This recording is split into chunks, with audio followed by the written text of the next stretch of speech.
Once upon a time, a Nigerian vice president was fortunate to have power thrust upon him by providence. It may not have been, but there was a vacuum that must be filled. He became president and served out 2 years of an existing mandate. At the end, he longed for another 4 years in power. But the question was if this man could be trusted. He begged to be given another chance to rule, even if for only 4 years. But again, the question arose, can this man be trusted?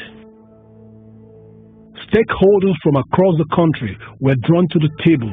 The existing zoning arrangement for the presidency was shelved.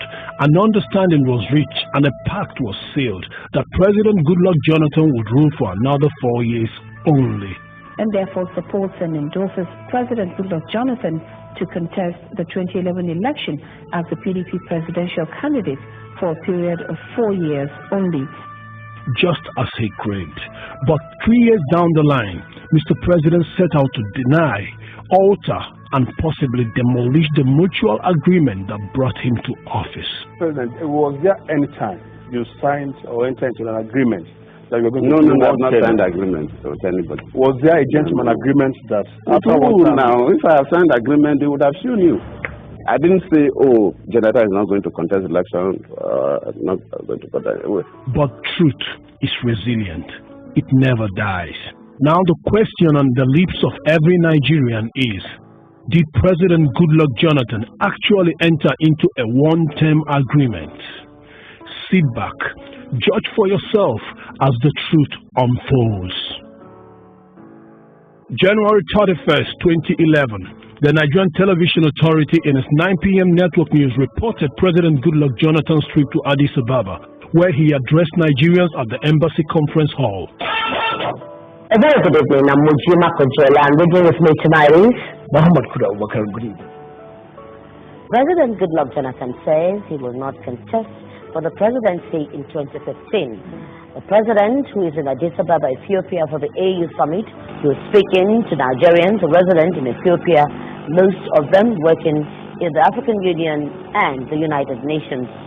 On the 26th of March 2011, at the Eagle Square, Abuja, the then Board of Trustees chairman of the PDP and former president of Nigeria, Chief Olusegun Obasanjo, rendered a glowing commendation to President Goodluck Jonathan for opting to serve for only one term.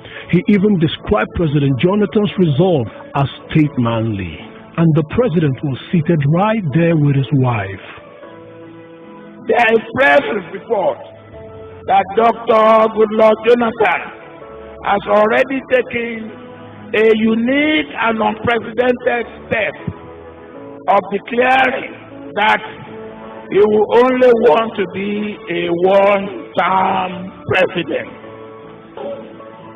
Whether we know it or not, that is a sacrifice, and it is statesmanly.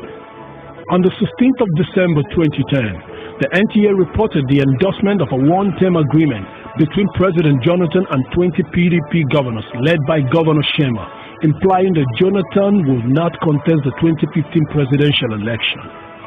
Meanwhile, a 3-point communique issued at the end of an emergency meeting of PDP governors said it recognizes the Eradua Jonathan ticket and therefore supports and endorses President Goodluck Jonathan to contest the 2011 election as the PDP presidential candidate for a period of 4 years only. 20 governors signed the communique. Same day, the African Independent Television, AIT, corroborated the report of the one-term agreement between the governors and President Jonathan. Reports just coming in say President Goodluck Jonathan has entered into an agreement with all the state governors of the People's Democratic Party that he will only be in office for 4 years if he wins the party's presidential primaries and the elections. This is the highlight of 2 days of negotiations between the governors and the president in a bid to resolve the contentious issues which stalled the party's National Executive Council meeting for 2 days. July 2011, the president himself echoed the one-term agreement at the PDP NEC meeting shortly after his swearing in, where he said that his tenure will end in 2015. The tenure of Jonathan Goodluck and Lamar Tambo will end by 29th of May 2015. Not too long after, Dr. Reuben Abati, the special advisor to the president on media, reaffirmed Mr. President's commitment to the one-term deal and his Addis Ababa proclamation. Is resolute in upholding that statement. I think the statement he made in Ethiopia, in Addis Ababa, Ethiopia, just before the elections, was that he will not seek a second term in office.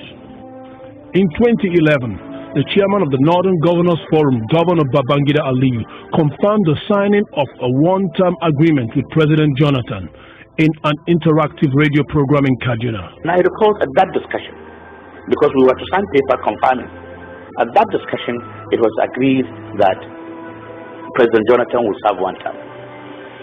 And we all signed. December 15, 2010, at the PDP NEC meeting, NEC agreed that President Jonathan can only complete the remaining 4-year second term of the Yaradua-Jonathan mandate. This NEC stipulated as precondition for supporting Jonathan in 2011. If this president was alive today, we will not be contesting his right to run for a second term under our national constitution. It will be his entitlement. That being the case, the party believes rightly that Dr. Goodluck Jonathan, who is part and parcel of that mandate, has the right to contest the remaining of that joint ticket in 2011. In 2013, the former president maintained that President Jonathan indeed agreed to a one-term deal. There is one issue that the President Jonathan said, and not only once, twice, publicly, not only in Nigeria, outside Nigeria, that he has one term. And he said that to me, and I said that. We cannot all be wrong.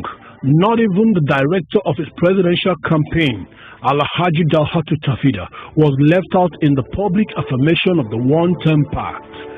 September 17, 2010, addressing a news conference to herald Jonathan's declaration to contest in 2011, Tafida said in answer to a question, Goodluck Jonathan is spending the balance of 4 years left in the Yaradua-Jonathan ticket, and all that I can say is that this is the intention of Goodluck Jonathan. We should give him the 4 years and see how he performs. In any case, this is intention, to spend the balance of 4 years only. No matter what may be at stake, Nigerians, the words of a president must bear integrity.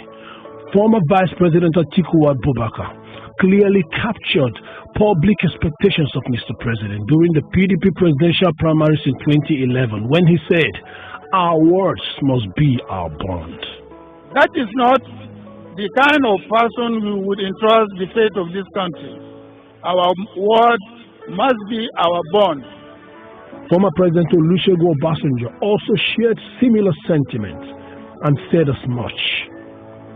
And I believe that one of the things that is very important in the life of any man or any person is that he must be a man or a person of his word. That, to me, that is important. You must be trusted. Your word must be your word.